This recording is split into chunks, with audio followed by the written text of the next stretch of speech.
previously we had 2 replacement lectures on Saturday, but the second one almost half did not sign attendance, so we will have to do it again. So this week, so remember, so I will send a reminder. You just need to, the recorded lecture or recorded video have already given or uploaded. So I will not upload new video. So you just need to sign attendance spectrum. You can just sign using your smartphone. You just need to tick. Okay, log in, sign in spectrum, and then tick. So this one, everyone need to sign again attendance this Saturday.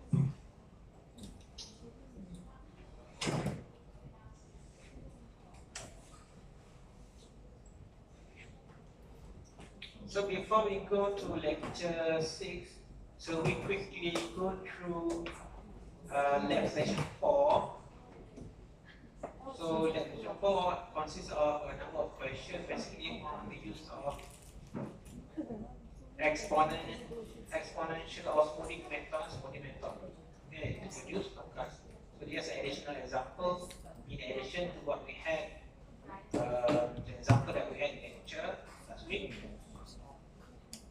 So for the first question, this one just how to produce forecast using the result of classical decomposition.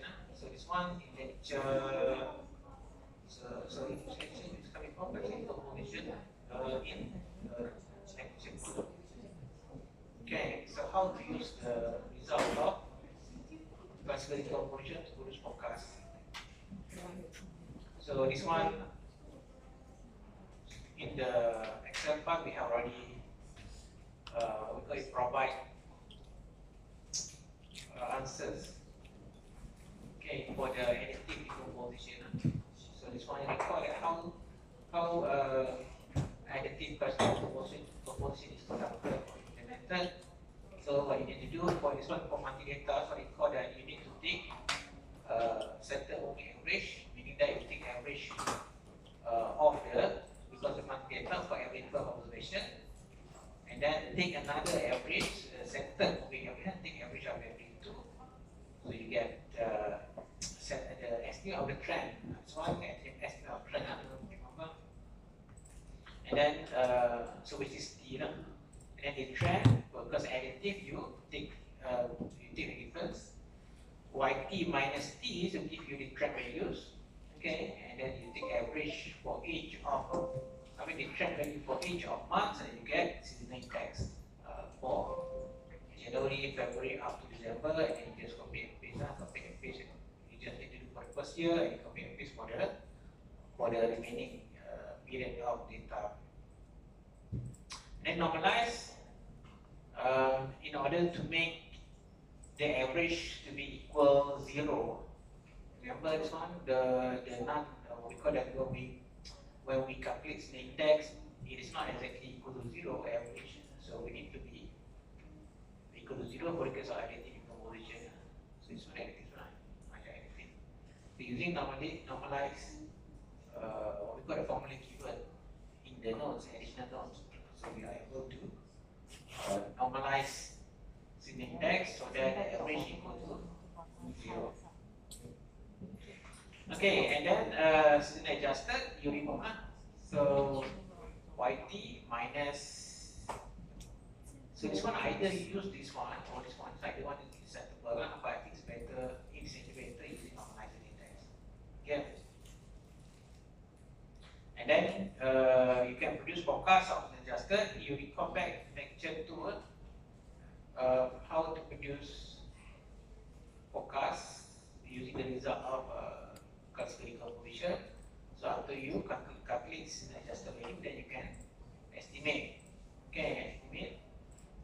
This one already given the spectrum and the file. I already provide everything. You just need to understand. Okay, you just need to understand how it is calculated. So you can use regression. So in Excel, you can just use data is 2. You go to data is 2, and you regress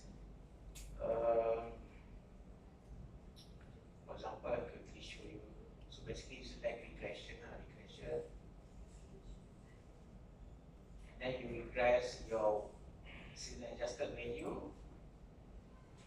this one, set just the value, and regress against time, regress against time trend, this one.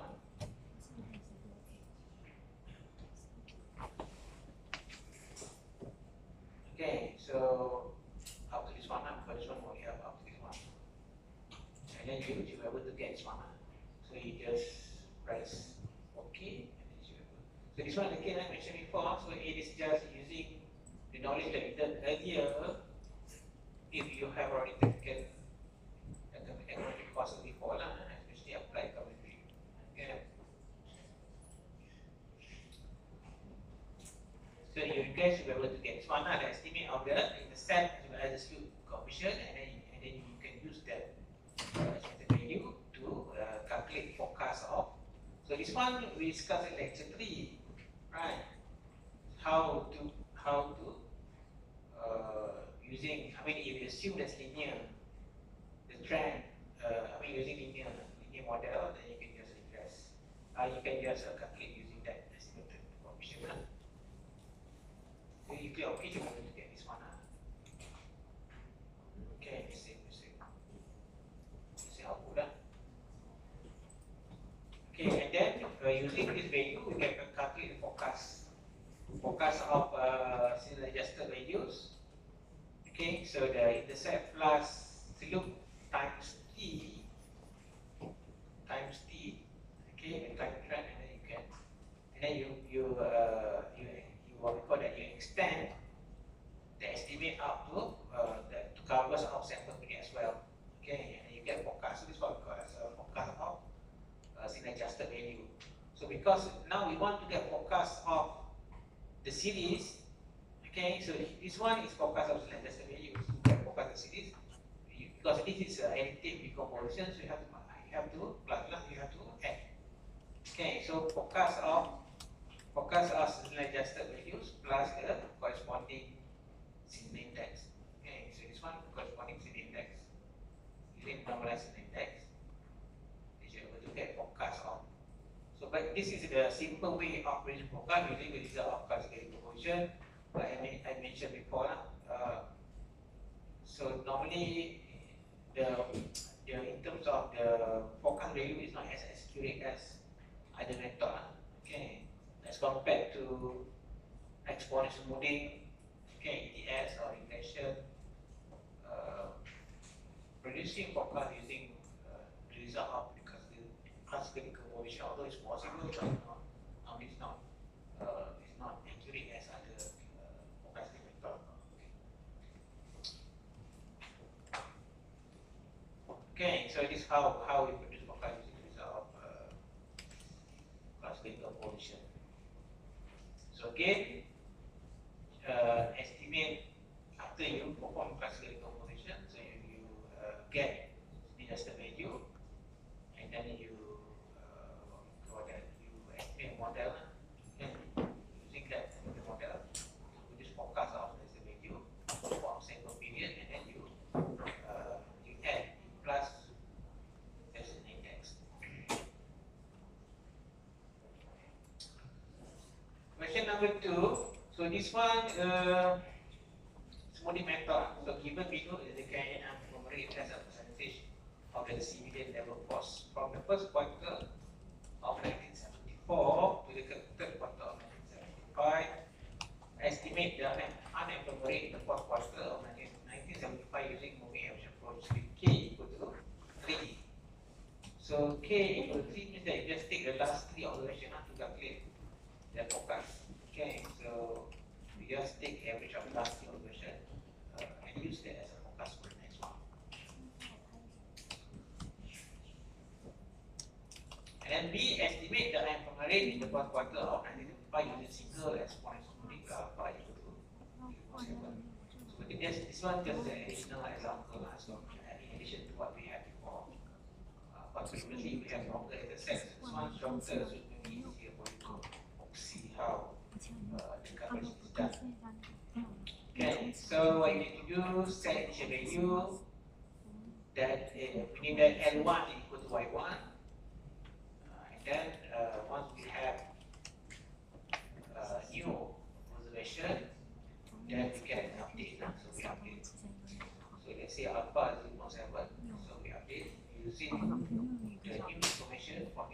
exponentiation and then plus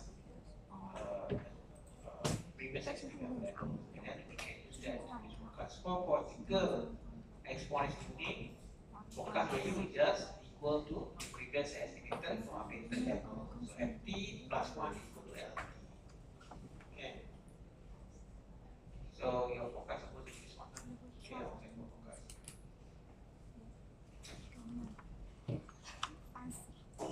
So number 3, consider the following data and then estimate levels and trend component for linear acceleration set by using Hoyt linear method with alpha 0.7 beta equal to. So this example data that we have in sample and our sample. I think the first lecture we discussed this one. The difference between per sample and our sample, the linear acceleration sets, right? The set data that we keep for the purpose of evaluating forecast accuracy. So this one, Hoyt linear, number 3. So as just like other method, you have to set the initial value first. So L1 equal to Y1, and B1 equal to the difference to operation. And then after that, you have to start using the equation, updating equation for level as well as trend term. Okay, so using the given value of alpha 0.7, 0.5, as well as beta 0.2. Okay, and then for our sample, we produce forecast based on the formula Ft plus M equal to Lt. So Ft plus M equal to Lt plus M times Bt. So this one for one step ahead is this one. So the last updated level plus updated growth or last updated trend terms, and then for two step ahead you have to multiply by 2 and so on. Plus after level plus 2 times of Bt. Then for 3 step ahead, 3 times of Bt. For 4 step ahead, 4 times of Bt. Okay, and error that you put down, and this one also discussed before because actual absolute set error. So the error over actual value times 100. Okay, and the average again.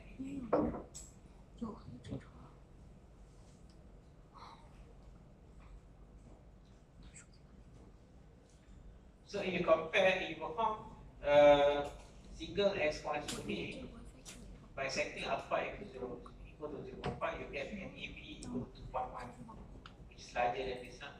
So that's happened because your forecast is just a flat forecast. Although the series is increasing, so the series has increasing trend, but you single exponential tuning because single exponential tuning is suitable for the series, because any series that is a has horizontal trend pattern, so it's not suitable. So the whole linear is more suitable for this data. So that's why we are able to get better MEV as compared to single exponential tuning.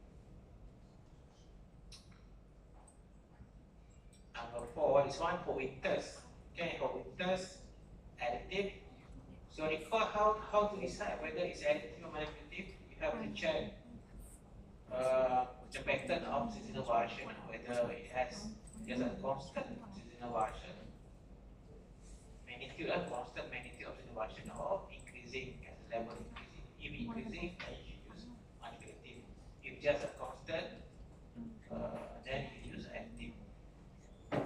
So use for winters to estimate level trends in the component, and in sample one step ahead forecast, use alpha 0.3 beta 0.1 and gamma 0.1 as well.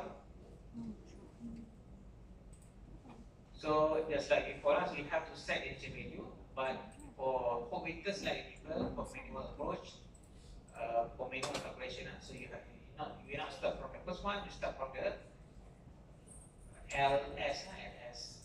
So meaning that the last one in the first year.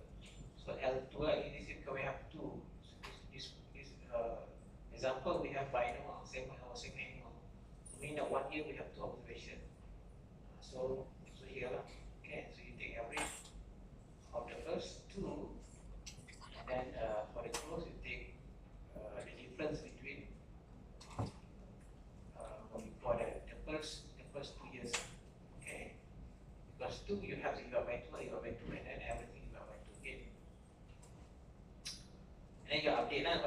y, you update using the arithmetic equations.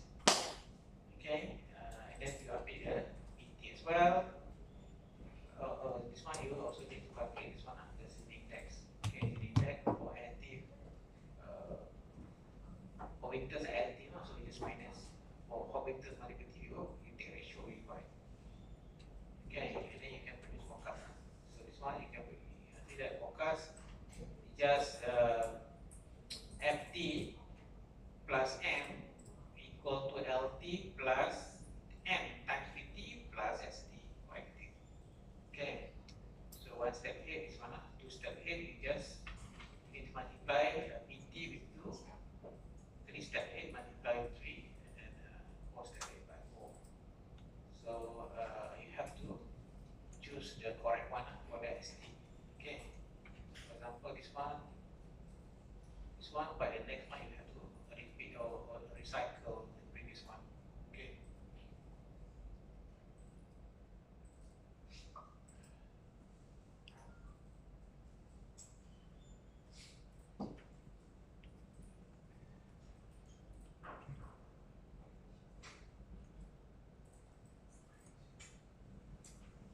Right, lecture 6.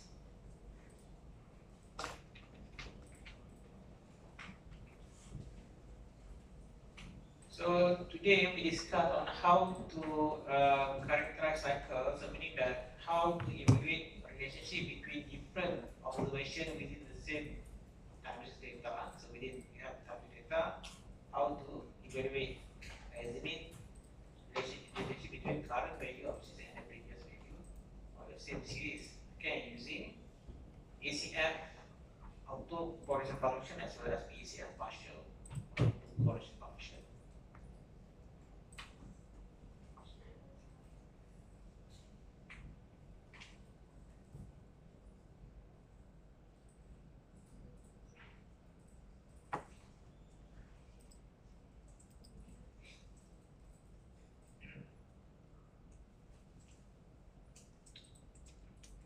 Alright, so covariance stationary time series. So if the underlying probabilistic structure of series were changing over time, there would be no way to predict the future accurately on the basis of the past because the laws governing the future will differ from those governing the past.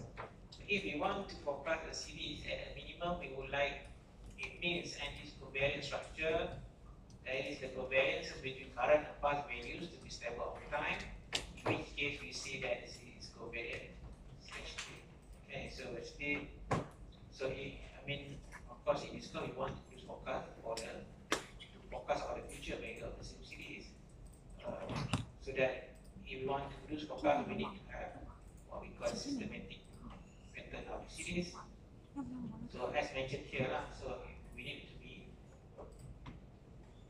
stationary in order to predict, for us to be able to make those prediction or reliable prediction. So a covariance stationary series requires two things. First, the mean of the series to be stable over time. That is the expected value of the series just equal to the mean is independent of time. Okay, so it does not depend on t. So it just for any value of t, the mean is just the same. Okay, constant to be stable over time, regardless of the t time. For all t, instead of if this one is not stable, if it depends on t, let's say different t has different mean. Different t, the yt, the absolute value, the average has different value, so it's not stable. So we need it to be constant and stable. And then its covariance structure is stable over time. Quantifying stability of the covariance structure can be done using the autocovariance function. The autocovariance and replacement, so because it's tau, so it just the covariance between yt and yt minus tau. So which is given by this. So covariance between yt, so we need the between yt and previous value of the same series. So which is given by this. So the term replacement is also known as lag. So we need the second requirement for the series to be stationary. It requires the covariance structure to be stable in addition to this one and this one. So autocovariance, it means that the covariance between how the current value and the previous value covariant. So whether and just like before, so it must be independent of time. So if the covariance structure is stable over time as required by covariance necessity, then the autocovariance depends only on displacement. So between the displacement means the difference between current and previous variable and the distance. Okay. So if you have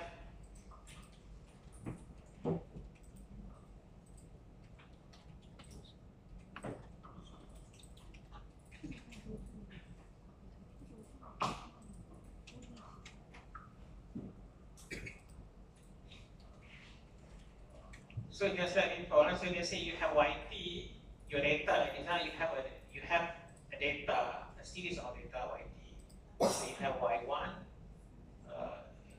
Assume that you have monthly data, whatever. So the first month, and then you have second month, Y2, Y3, Y4 up to the last one.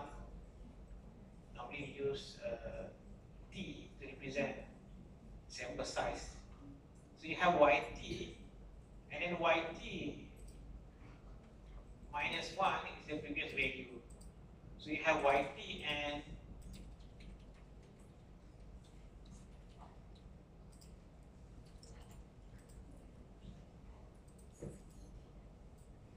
so if YT and YT minus 1 the previous value, so you don't have this one. So by this one you have Y2 and Y1, Y3 and Y2, Y4, Y3 up to YT minus 1. So this is between YT minus 1. So the covariance between current value and previous value.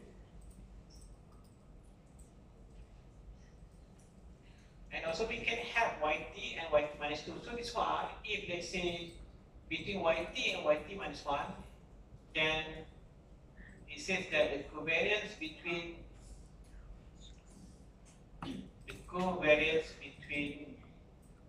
YT and YT minus 1, okay, must be, so in this case we use this notation of gamma 1. So this one between YT and YT minus 1. So we also can do the same between YT and YT. Then we have autocovariance. So normally covariance is just like between X and Y, remember? So just like you have two different series, X and Y. So you get covariance between X and Y, and then you divide by, later you can explain in the notes. So you divide by standard deviation of X and Y, you get correlation. But in this case, because we are examining relationship between current value and previous value, and then we can add auto in front. So we call this auto covariance. Okay, so current and previous value of the same series, and we call this auto. So if you recall that previously when you done the econometric, as you discussed or you learned about auto correlation problem. Auto correlation problem, it refers to what? The problem of correlation between current error and the previous error. Okay, auto correlation basically. Okay, so here, so it requires the covariance between current value and the previous value of the same series to be stable. So meaning that independent of time, whether the covariance at this part of the parameter must be the same.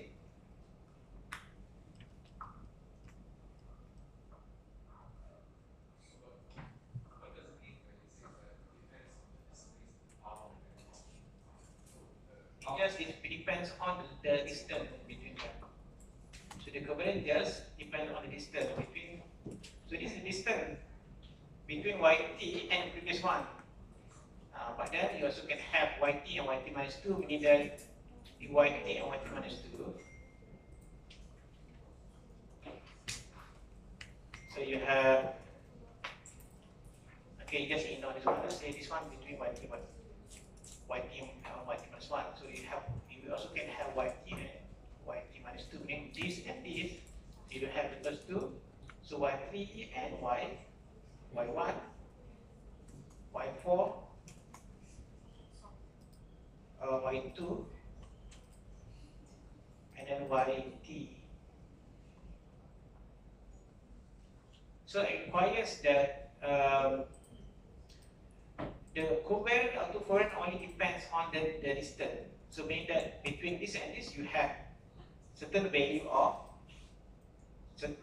so at like this at the tau equal to 1, so certain value of autocovariance, and then between this and this you have autocovariance at like 2, so you have certain value. So meaning that you have that certain value, but this value must be stable, does not depend on where, the time. Okay, it just depends on the distance between this and the previous one. Okay.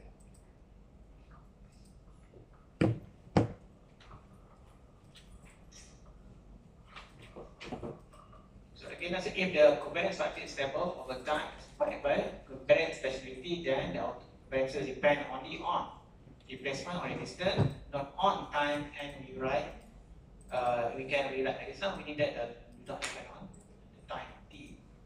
The autocovariance function provides a basic summary of cyclical dynamics in a covariance speciality series. Note that the autocovariance function is symmetric. So it doesn't matter which one, it's just like x and y or y and x. Doesn't matter which one first. So you have two series, we want whether which one at the left or the right hand side of the column. So it doesn't matter. So it's just the same. So let's say you have covariance yt and yt minus 1, which is just the same to covariance between yt minus 1 and yt. Okay, so we just like that 1, like 1, and then like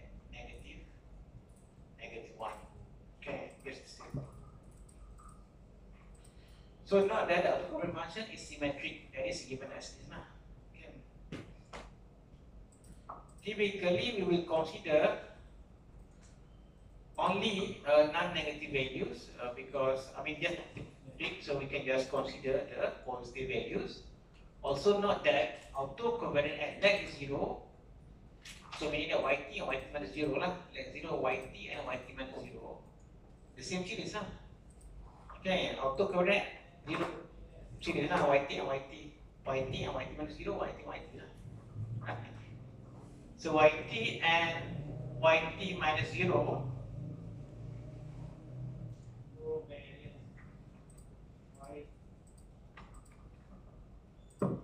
yt and yt minus 0 just covariance between yt and yt.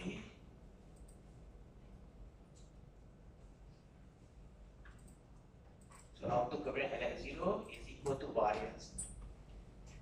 The variance of the series. The variance of yt.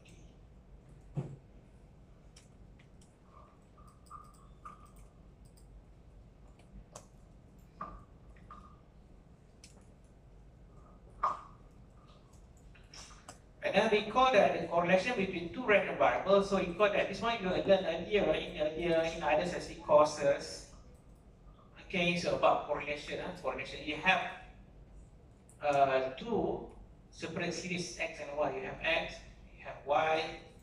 So correlation between x and y is given by this one, covariance between x and y divided by step derivation of x and y. So recall that correlation between the two random variables x and y is defined by this. And then we know that correlation take value between negative 1 to 1, in between negative 1 to 1. So it's simply the covariance normalized or standardized by the product of the standard deviation of x and y. So similarly, we can also translate. So this one we can, because the covariance just tell us how the two series covariance, you have x and y, you have x and y. If your covariance is positive, so we know that x and y are moving to the same direction. If covariance negative, then we know that x and y moving to different direction. Okay. Okay, but it does not tell us how strong the association between two variables. It just tells us whether they are moving to the same direction or they are moving to different direction. So covariance can only tell us how the two variables covary. They do not tell us, it does not tell us the strength of relationship between variables. So if we divide by standard deviation, we get correlation. So correlation is between -1 to 1, so we know how strong. Okay, we are able to know how strong the relationship between x and y. If the value close to -1, strong negative. Okay, if positive close to +1, strong positive. If just 0, then there's a what we call it, no correlation or weak relationship between x and y. So we can do the same. So this one is completely different series x and y. But now we have only one series, yt times delta, only one. But we are going to do the same concept of correlation, but we apply that on. It's just like we have two series between current value and the previous.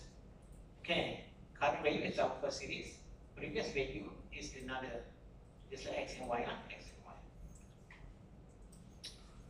So we also can do the same if you divide covariance and standard deviation of yt and yt minus the previous value, yt minus 1, the previous one, the previous 2, yt minus 2, and so on. So if you divide by standard deviation, so you are able to get correlation at that particular displacement. Okay. So similarly, we can translate autocovariance function to autocorrelation function as f by dividing the autocovariance function by the variance. So the covariance between yt minus certain value. So this one divide by the variance of yt and the standard deviation. So this one the square root of the variance. So you get correlation at that particular displacement. Yeah. So because as long as the series is stationary, it satisfies the two conditions before, it satisfies these two conditions, then the variance of yt equal to the variance of yt, because it does not depend on t. It does not depend on, so meaning the variance is the same as long as it is stationary. So that so this we can simplify the equation like this. So we know that autocorrelation is obtained, or is actually a ratio between autocovariance at any particular leg divided by autocovariance at leg 0. Okay, autocovariance between yt or yt minus 1, yt or yt minus tau. So remember, so if 1, yt or yt minus 1, if 2, yt or yt minus 2, if 3, yt or yt minus 3. So this one, autocovariance between yt or yt minus 1. Okay, so each of that you divide by autocovariance at leg 0. Leg 0, yt or yt. Okay, autocovariance at leg 0, yt and yt, the same series, just the variance. Autocovariance at leg 0, just the variance of the series. Okay, so we need that autocovariance at that particular leg divided by the variance of the series, so you get correlation. Okay, autocorrelation.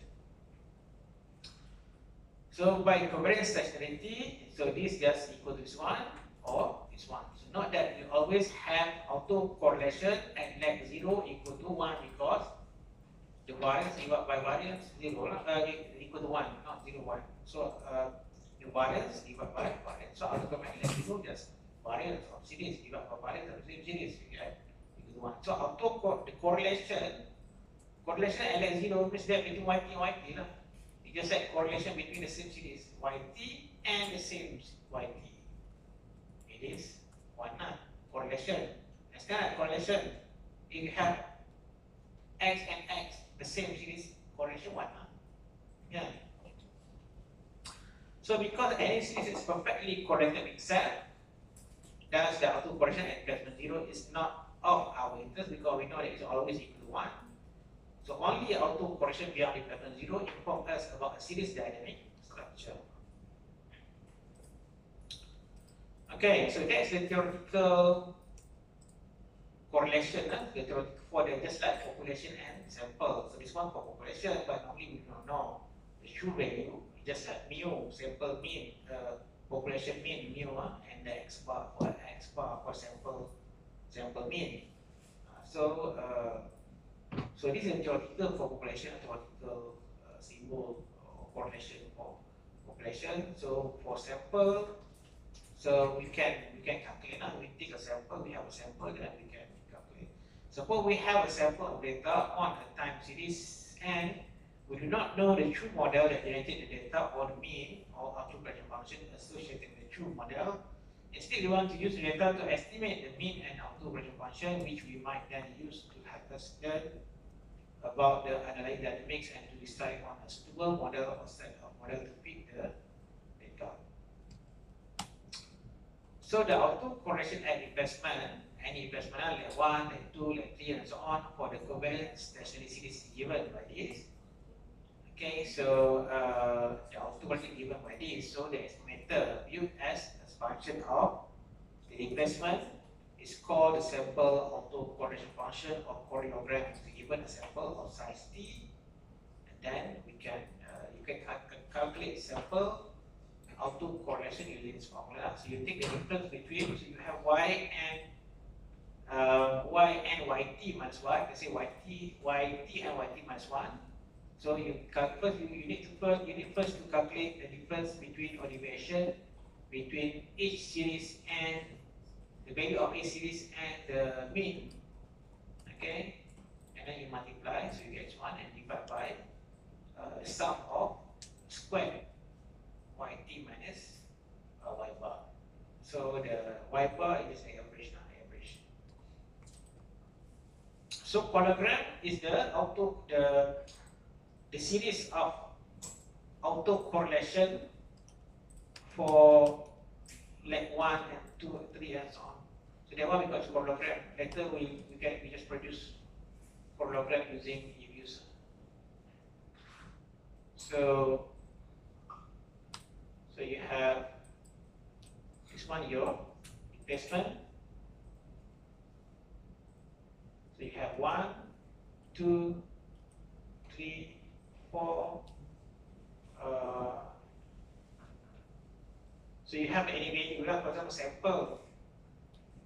So we use different notation. So for sample autocorrelation, this one.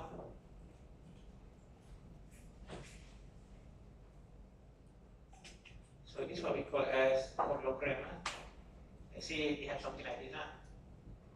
For leg 1 between yt minus 1, yt minus 2, yt minus 3, yt minus 4.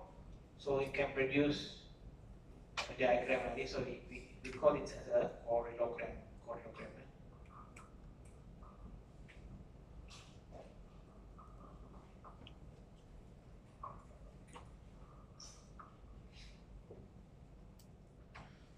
And then partial autocorrelation function, PACF.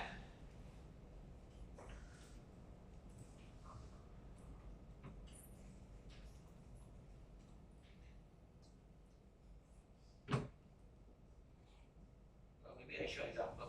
So you open the Excel file. This one covariance.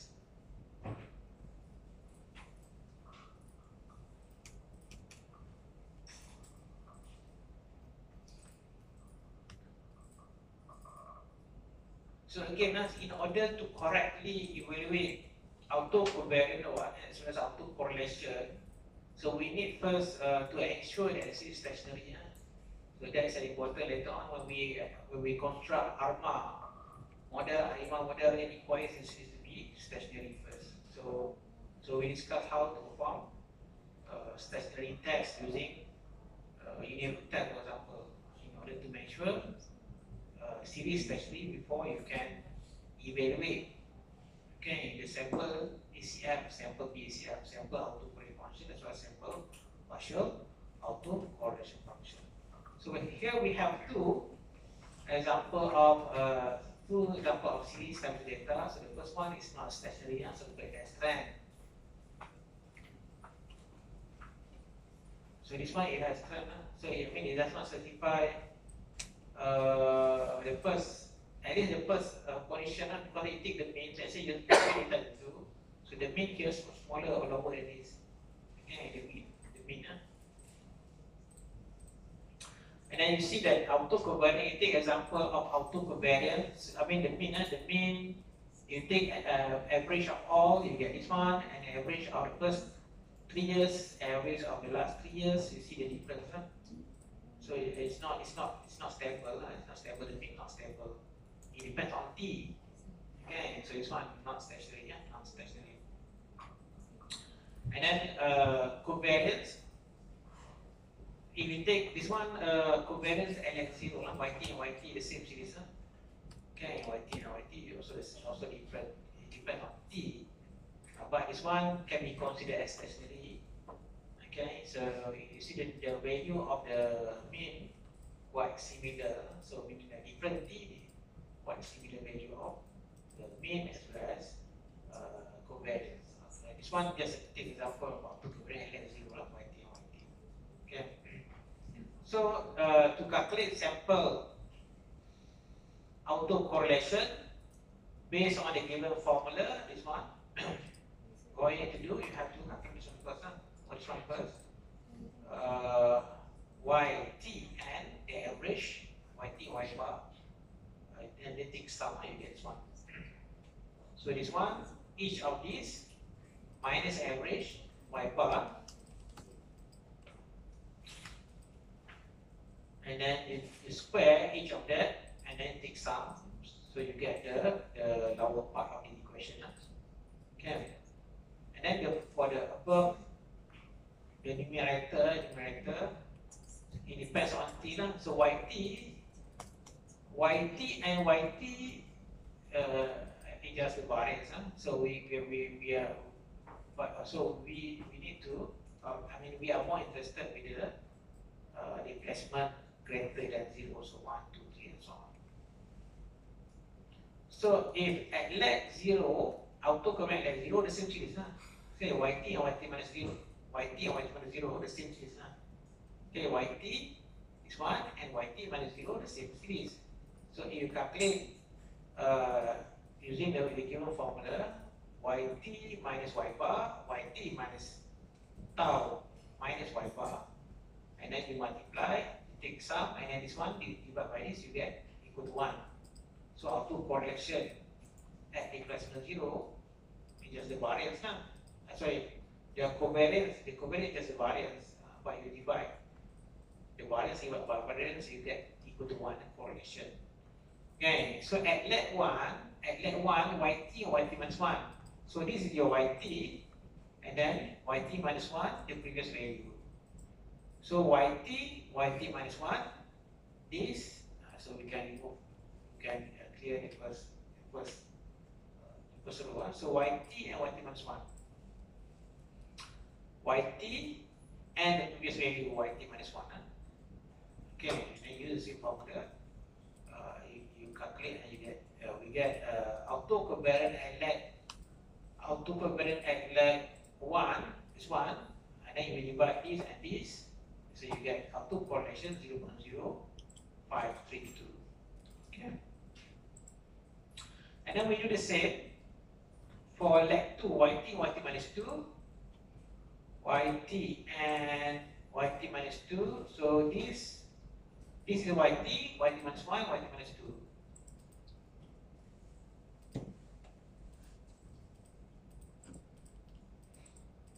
Okay, YT and YT minus 2. YT the current value and the last 2 lah. Okay, the previous 2. It's not previous 2 value, I mean the last YT minus 2. Okay, so this one, so you do the same, so you get negative 134 divided by this one, so you get correlation negative 0.88786. So if you get to the graph of the series, so you're able to see that how the relationship between current and the next two. Remember before, I like to yt, meaning that I like to yt minus 2 or equal to yt and plus 2. I mean, either yt minus 2 or yt and yt plus 2, the next two.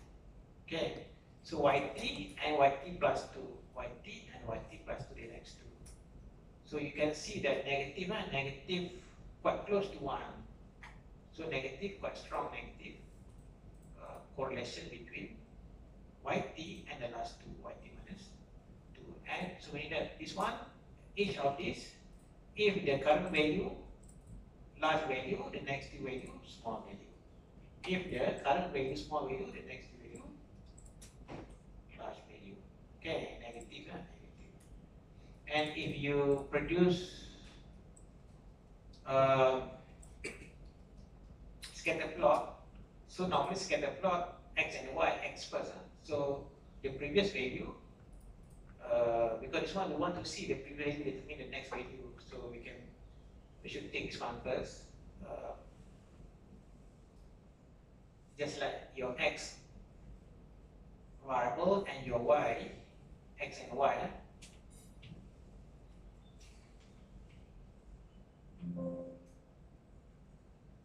So you produce scatter plot.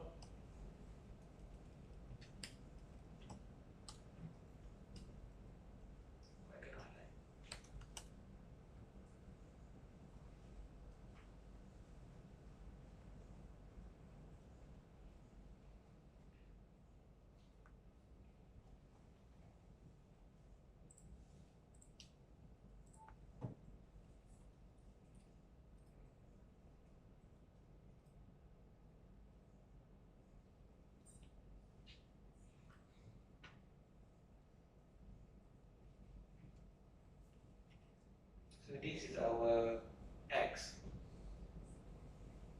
this is our y.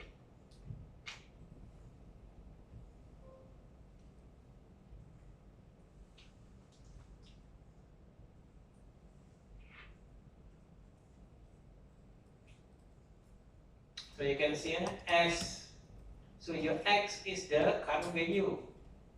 So your y is the next two value, the next two. So yt and yt plus 2. Okay, yt and yt plus 2, which is equivalent to yt and yt minus 2 lah, like 2. Okay, so you can see that as the current value of y increase the value, the next two value decrease. Okay, negative lah. Okay, negative correlation.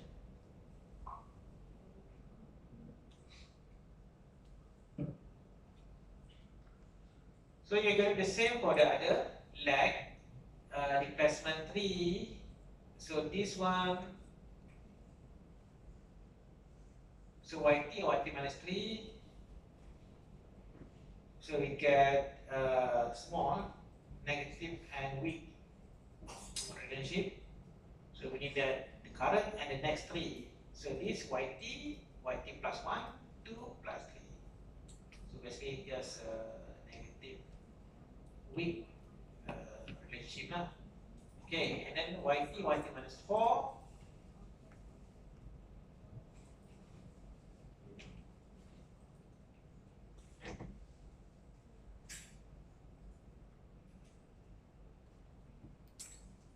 So we get a positive 0.731. So yt minus 4, which is equivalent to yt and yt plus 4.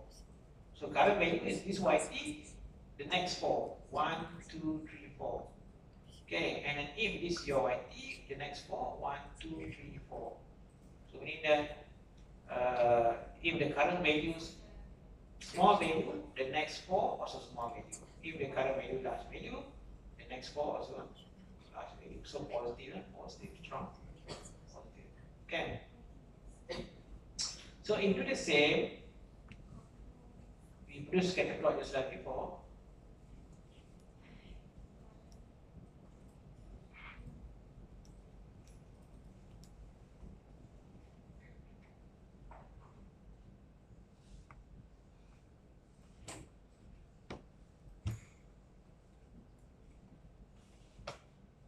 can see this one.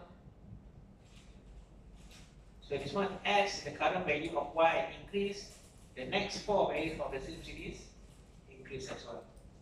Okay, positive lah.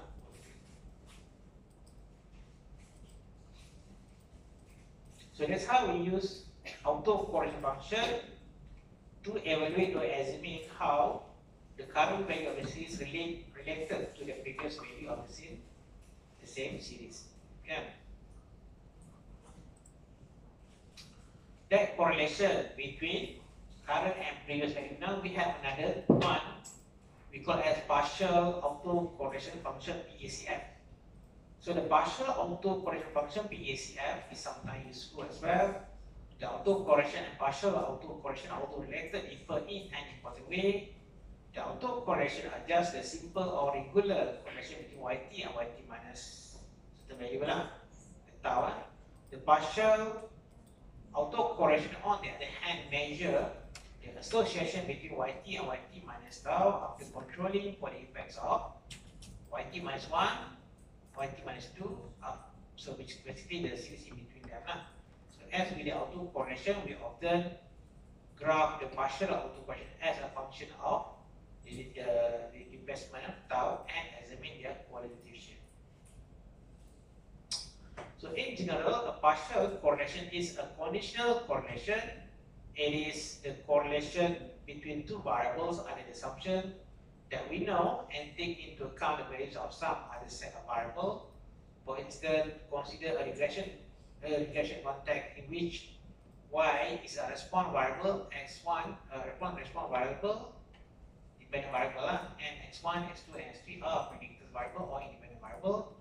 The partial correlation between y and x3 is the correlation between the variables determined taking into account how both y and x3 are related to x1 and x2. In a regression, this partial correlation could be found by correlating the residual from two different regressions. First regression in which we predict y from x1 and x2, two regression in which we predict x3 from x1 and x2. So basically we correlate the parts of y of the y and x3 they are not predicted by x1 and x2. So more formally, we can define the partial correlation as this. So covariance. So previously just a covariance between two values y and x. Now we have y x3 conditional on the value of x1 and x2, the other series. So we take into account the influence of the other series as well. Okay, divided by the variance y conditional on x1 and x2, variance of x3 conditional on x1 and x2. So note that this is also how the parameters of a regression models are interpreted. So remember that we have simple regression and multiple regression. So basically simple regression when we have y and x. Multiple regression we have y, x1, x2, x3 and so on. So basically for multiple regression we take into account we evaluate a relationship between y and any of x, and at the same time also take into account the influence of the x on the y. So basically the same concept. If simple regression, we just between y and a particular x without taking into account the effect of other x. So that's quite similar. So we have the what we call as correlation as well as partial autocorrelation and then partial autocorrelation. So if let's say regression, we have this one. So just regress again x2, and another one we regress y against x1 and x2 as well. So in the first model, beta 1 can be interpreted as the linear dependency between x2 and y. In the second model, beta 2 would be interpreted as the linear dependency between x2 and y, with the dependency between xy and y already accounted for. So the second equation, we are examining relationship between y and x2, but at the same time also take into account the effects of x1 on y. Okay. So for a time series, the partial autocorrelation between yt and yt minus the replacement is defined as the conditional correlation between yt and the previous value, yt minus certain lag. So conditional on the series in between them. So the set of observation becomes between the time points t and t minus displacement t minus tau.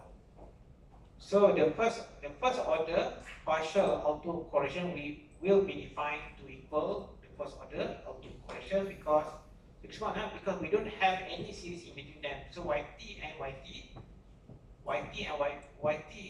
minus 1. So we don't have series in between them. So the correlation, autocorrelation at lag 1 is equal to partial autocorrelation at lag 1, just the same, always equal. Okay. However, for second order, okay, or second lag, third lag, you won't be the same, so different. So the second order lag partial autocorrelation is given by this. Okay, so second order, it means that it represents correlation between yt and yt minus 2, and at the same time it takes into account the effects or influence of yt on yt as well. Okay, not only between yt and yt minus 2, but you also take into account the series between them, between the two, so which is yt minus 1. So for lag 3, yt and yt minus 3, so in between them there are two series, yt minus 1 and yt minus 2. Okay, so we have this one, this is a correlation, the previous one, this is correlation between values of value 2 time periods apart, conditional on knowledge of the value in between. By the way, the two variances in the denominator will equal each other in a stationary series.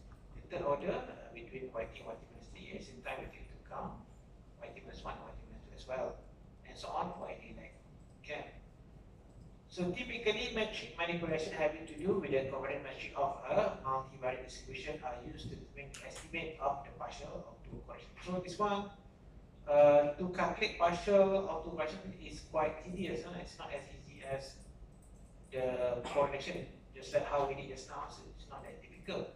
But for partial autocorrelation, it's a bit difficult to do calculation manually. So basically, in this course we just use software like AViews and later I will show you we also can use R to get the value of overall autocorrelation as well, partial autocorrelation as well.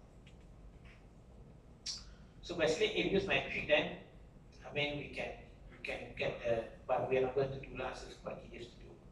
So partial autocorrelation replacement tau is given by this, so it just where this part is just equal to metric in which the derivative element of the tau just column is replaced by the correlation at replacement tau.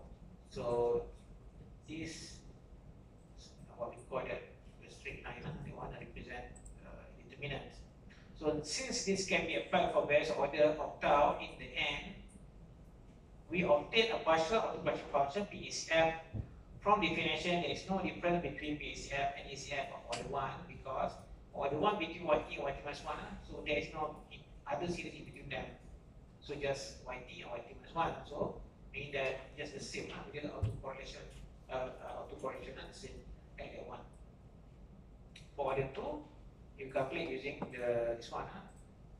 So we get this formula. So it is different value, it's not equal to autocorrelation at 2, so it is different value. Okay. So for sample partial autocorrelation based on this,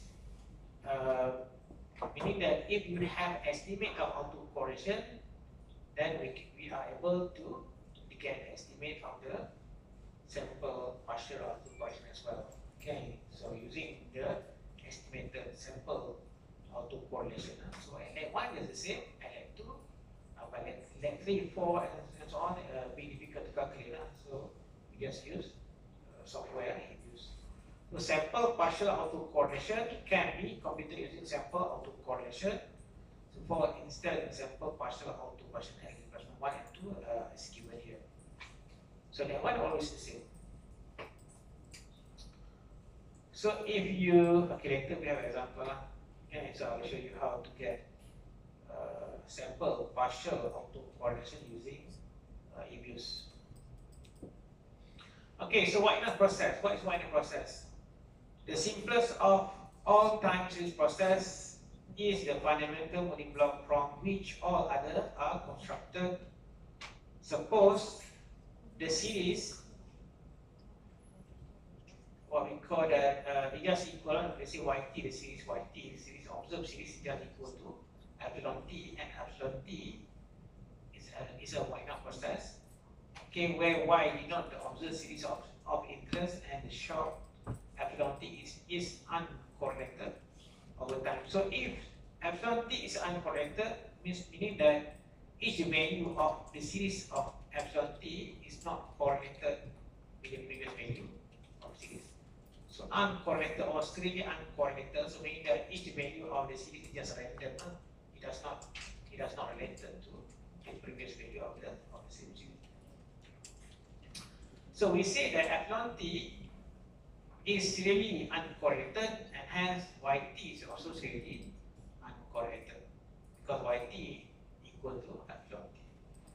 Such a process with zero mean, constant variance, and no serial correlation is called zero mean white noise, or simply white noise. Okay, because so you need to understand this, because any model requires the error term to be white noise. Okay, so if you recall that we did before, apply econometric, so you have autocorrelation problem, then it's not really uncorrelated, it's really correlated, because the error term correlate with the previous error. That is the, remember that one, autocorrelation problem. So it's not white noise. So we need the error term to be white noise, the error of the model, the error term to be white noise, random, not independent each other. And sometimes we write, we can use this notation, okay, to show that it's a white noise process. So epsilon t, white noise, mean 0 and certain value of variance. And because for this given example, yt, observed value equals to this one, equal to epsilon t, then yt also the same. It has this distribution that is a white noise process. It means 0 and certain value of variance, sigma square. So because white noise is by definition uncorrelated over time, all the autocovariances and hence all the autocorrelation are 0 beyond replacement 0. So this one, remember that just now we use covariance to examine relationship between current values of the series and the previous value. So if autocovariance is equal to 0, means that there is no correlation. Okay. So it's like it says here. So all the autocorrelation are 0 beyond equal to 0 if it is a white noise or uncorrelated process. So the autocovariance only at 0 between the same series, it has certain value, that is variance. But for other leg, autocovariance at leg 1, it is equal to 0. Autocovariance at leg 2 equal to 0, because yt and yt minus 1, there is no correlation. Okay, there is no relationship between current value yt and yt minus 1. So autocovariance 0, yt and yt minus 2, 0, because the same, there is no relationship between current value and previous value of the series. So the covariance autocovariance just equal to 0. So that's the characteristic of the autocovariance for white noise process. And the autocorrelation function for a white noise, this is autocovariance. So you remember autocovariance divided by variance, you get correlation. Autocovariance at any lag divided by autocovariance at lag 0, which is variance. Okay, so you get autocorrelation. So at lag 1, so at lag 0, just equal to 1, correlation. Just the same series, yt and yt, the same series, so correlation. Correlation at between the same exactly the same series is equal to 1. Okay, but for other lag, because covariance equal to 0 for any lag except lag 0 and lag 0, so covariance equal to 0, so divide by divide by the variance, and then you get 0. 0 divided by something, so you get 0 for all or length. Okay, so this is the characteristic of autocovariance as well as autocorrelation of a white noise process. White noise. So white noise meaning that the series, there is the value of the series really uncorrelated each other. There is no correlation between different value of the same within the same series. And then finally, consider the partial autocorrelation function for a white noise series. Population regression of yt on yt minus 1 or on yt minus 2 or on other legs produce nothing but 0 coefficient because the process is really uncorrelated. So formally, the partial autocorrelation function of a white noise process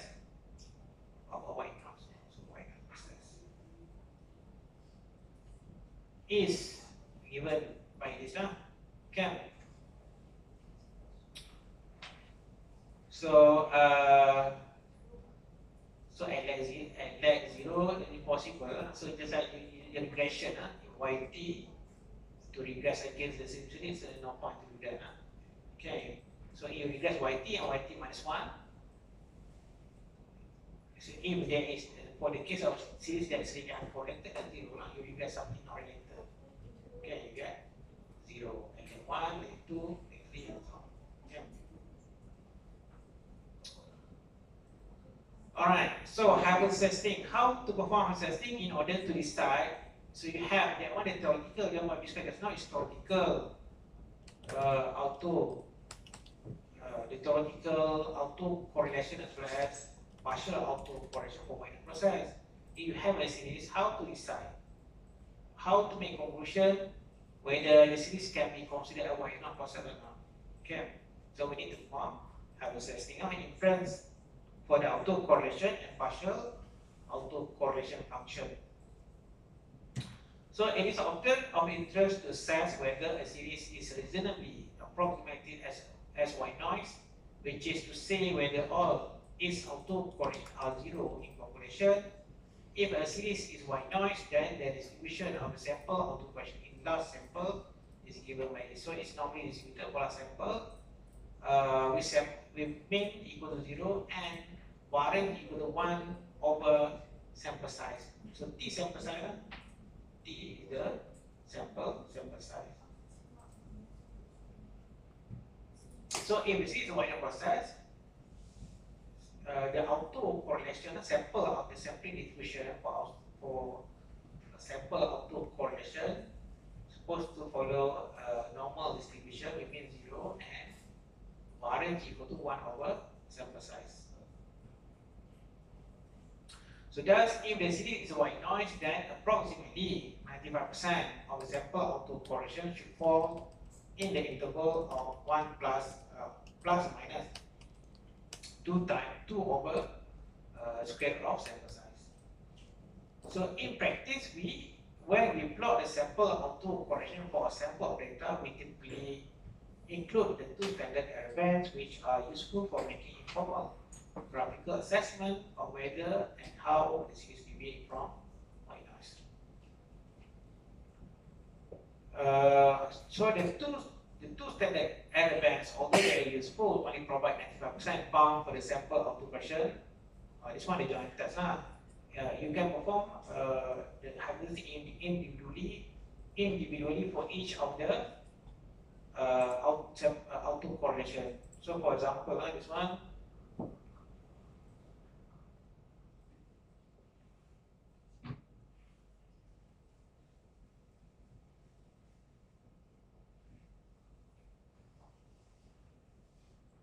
You have times the data yt times the data.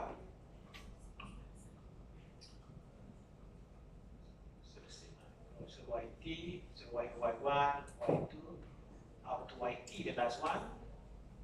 So now we want to make conclusion whether this series is a white noise process or not.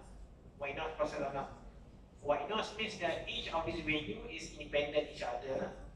Okay, white noise means that each of these observation independent, does not depend, it does not influence by the other observation within the same series. So how to know that? So we need to perform house testing. Okay.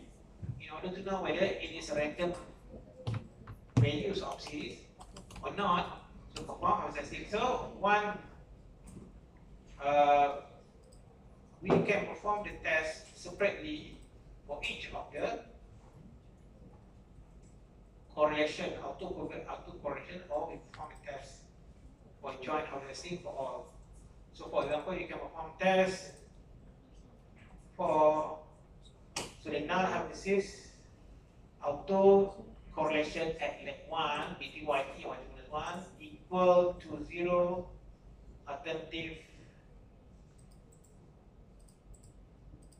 auto correlation between yt and yt minus 1 not equal to 0. So you can do this one for leg 1, leg 2, leg 3, and so on. So basically, we are testing auto correlation. This one, the true one, we are using information from sample to make conclusion about the true value of auto correlation. So auto correlation at like certain replacement equal to 0.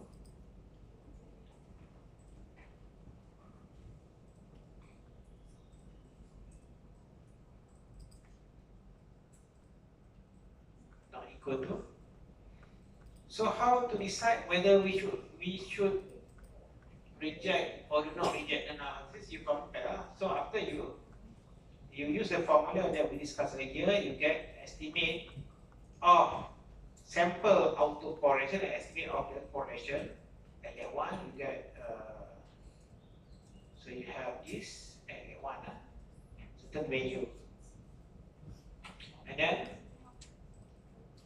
you compare sample autocorrelation with the two standard error bands. Okay, plus minus 2 over square of sample size. So this value you compare the one is like critical value. So one your critical value plus minus 2 square root of sample size. So let's say you have 100 observation, your T 100. Okay, this square root of. So later we have an example. If you open, so this one, provide an example.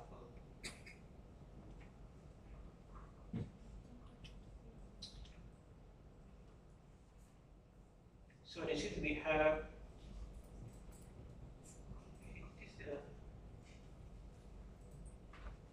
Okay, not that one. This one. Data. Let's just 6.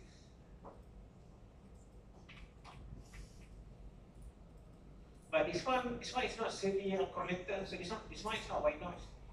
So this series is not white noise. How to get from views? You go to view. You go to correlogram. This one correlogram.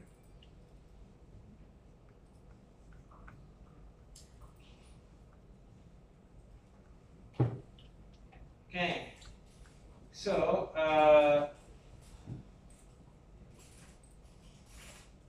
so level the original series now.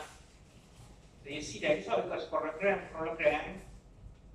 So we have a combination of sample autocorrelation at leg 1. You see leg 1.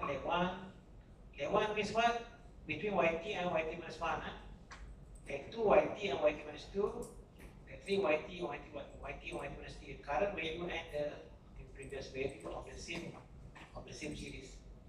So you notice that here we have two standard error bands. This one is dotted line.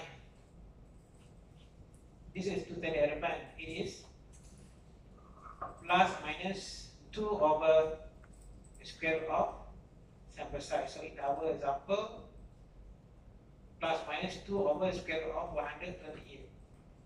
Okay, it's 128. So this how this. I mean, you want to know the value, okay. So basically, you can perform the test individually. So you have sample autocorrelation, and you want to make a statement whether you believe the true autocorrelation between yt and yt minus 1 equal to 0 or not equal to 0. Okay, just like perform, and I don't want that. Previously, even an econometric model, you also perform a test on using estimated value of coefficient beta 1, for example, beta hat, and make conclusion, form testing to make conclusion about the true value of beta. So basically the same. So here, this is the true, the theoretical, the true relationship between yt and yt minus 1. And then using sample, we get an estimate of the autocorrelation at that one, and then how to decide whether we can say the true value of correlation at that one equals 0 or not equal to 0. Then you compare the sample autocorrelation and the standard bands. So if this value in between, so in between inside interval, so inside, and then we do not reject. Okay, if it exceeds this the negative value or the positive value, then we reject. We reject the analysis and conclude that the true value, meaning that we conclude that there is a correlation exists, non-zero correlation exists between current value of y and the previous value of the same series. So you can do the test one by one. Okay. If you perform the test 5% interval, you need at least 95% of this. 95% of this to be inside the interval in order to conclude that the series as clearly unconnected or the series as a white noise process. Okay.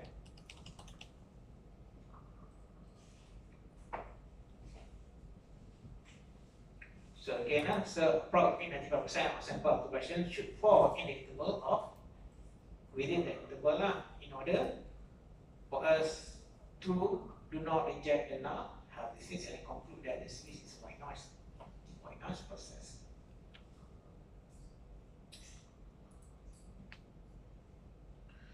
So the two staggered error bands, although very useful, only provide 95% bound for the sample autocorrelation taken one at a time. Ultimately, we are often interested in whether a series is white noise, that is, whether all its autocorrelation are jointly zero. This can be done using the Bob-Pierce Q statistic, which is approximately distributed as chi-square with m degree of freedom, random variable, and the null hypothesis that y is white noise process. So alternatively, we also can perform joint hypothesis testing. Okay, joint hypothesis means that instead of testing one by one, so we are testing the joint hypothesis for all autocorrelation at 1, at 2, at 3, up to let m.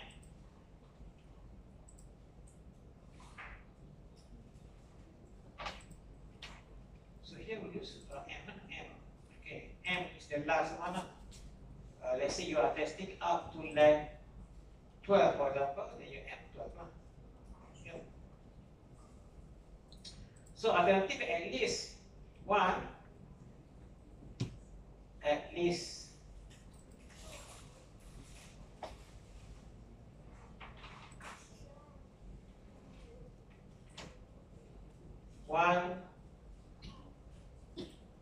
not equal to. Okay, so if we reject, we say at least one of them not equal to, this one equal to 0. Okay, so meaning that autocorrelation at 1 up to this one all equal to 0, alternative at least one of them not equal to 0. Then the joint hypothesis here. So that can be done using the Bob-Pierce Q statistic. However, we have some modifications. So this one got a slight modification of the Bock-Pierce Q-statistic known as new Bock-Q statistic designed to follow more closely the chi-square distribution in small samples is given by this. Okay, so it can be calculated using sample autocorrelation. So later we do example, I will show you the exercise 4. I will show you how it is calculated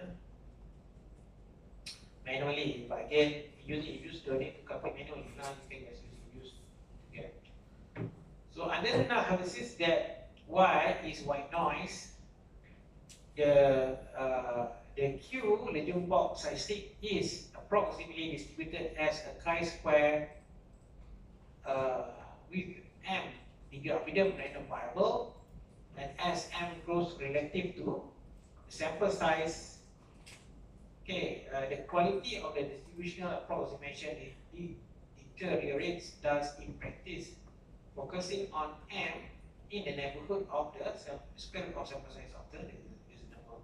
So it says that as so normally we perform the test, we set our M equal, do not set your M greater than the square root of sample size, because if you set this one larger than that, and the result of the test is going to be less reliable. Okay. So just now, if let's say you have 25, for example, 25 do not perform a test beyond replacement 5, okay, square root of the sample size.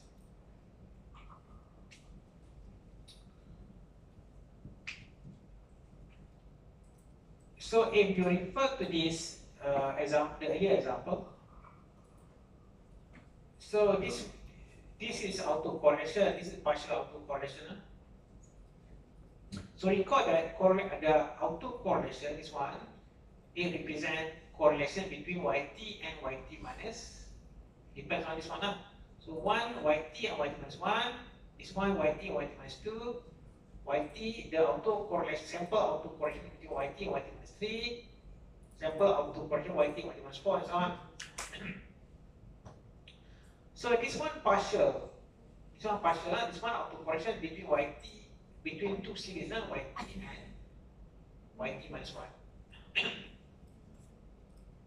So in that one, partial autocorrelation, this is always equal, and that one both are the same, always the same. Because partial correlation represents correlation between YT and YT minus certain, YT and YT minus tau. Okay, and we take into account the effects or influence of other Y in between them, YT minus 1 in between them. So this one YT and YT minus 1, there is no other series in between, so it does the same. Okay, this one, this is autocorrelation, so 0.87, quite strong. But then when we take into account both influence of YT minus 1 and YT minus 2 at the same time on YT, then YT minus 2 has smaller influence because YT minus 1 has larger influence. So this one we take into account both. So partial autocorrelation led to, it is an autocorrelation between YT and YT minus 2. At the same time, it also takes into account the influence of YT minus 1 on YT as well. Understand? Very different. This one autocorrelation just between YT and YT minus 1.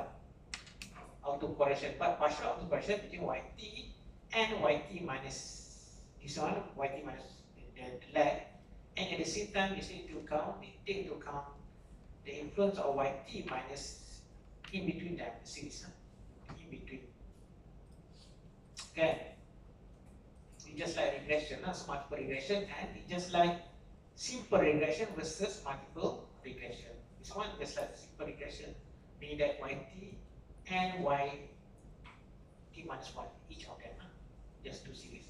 Okay, but this one we take into account many series, YT and YT squared, and we also take into account in between them, YT minus the value in between them. Okay, so for the case of Displacement 2, so you see last different, last different. Okay, so if we take into account both yt minus 1 and yt minus 2, so you see that yt minus 2 now has less influences compared to if you just assess the direct correlation between the two. And then for L3, partial automation L3, so yt and yt minus 3, so this one, yt minus 3, and also we take into account the influence of yt minus 1 and yt minus 2 on yt, so now it is insignificant. Only the first two significant. Starting from the third one, it becomes insignificant because the yt minus 1 and yt minus 2 are the two series, the two values that have more influence on the current value of yt. Okay. So basically on graph, if you look at the graph is here. So you see that any of these values basically it determines by the last two. Okay. The last two values between it's not really determined by the older value, but it's actually close to the last two. Okay. So only the previous two has significant influence. If we take into account the joint influence on the previous value, only the last two.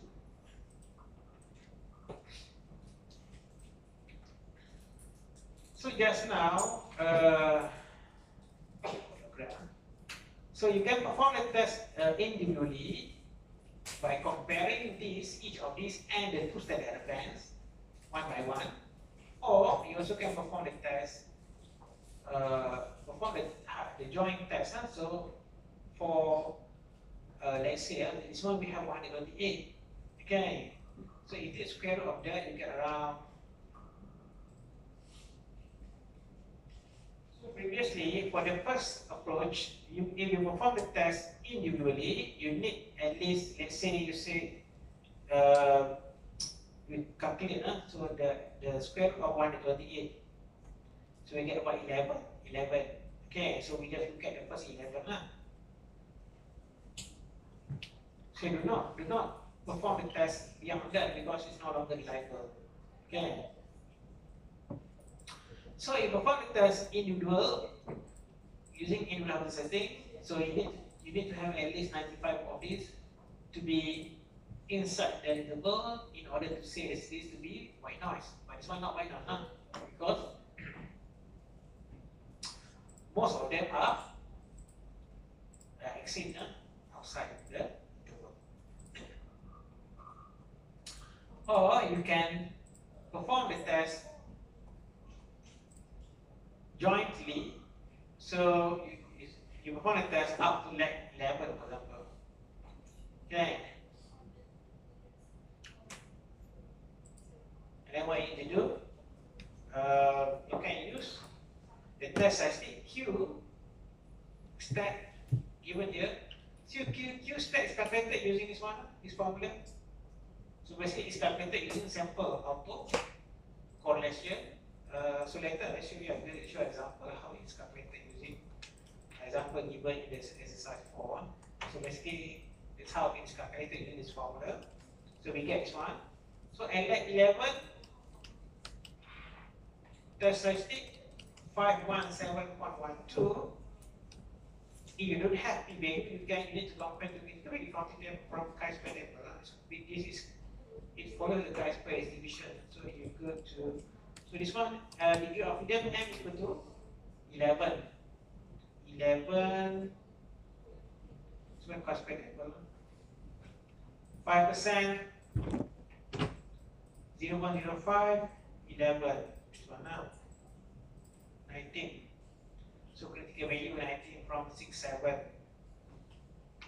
So definitely this one 500 is much larger than critical value, so we reject.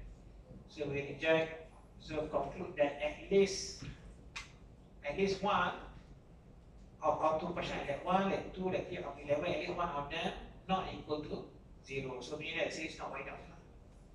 There is serial correlation. There is auto correlation exists between current value and previous value. And if you have this output, then you can just make conclusion based on your p-value. Okay, so p-value 0, so we reject not. So we, it depends on your alpha. I mean, doesn't matter what alpha you use. You 0 1 you reject. 0 less than, let's say normally we use 5%. So 0 less than 0.05. So we reject.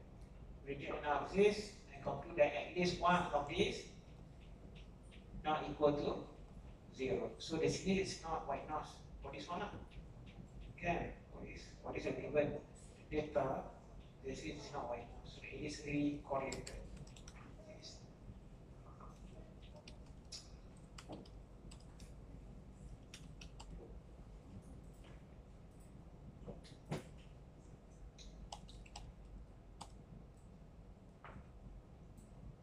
So we can have an break.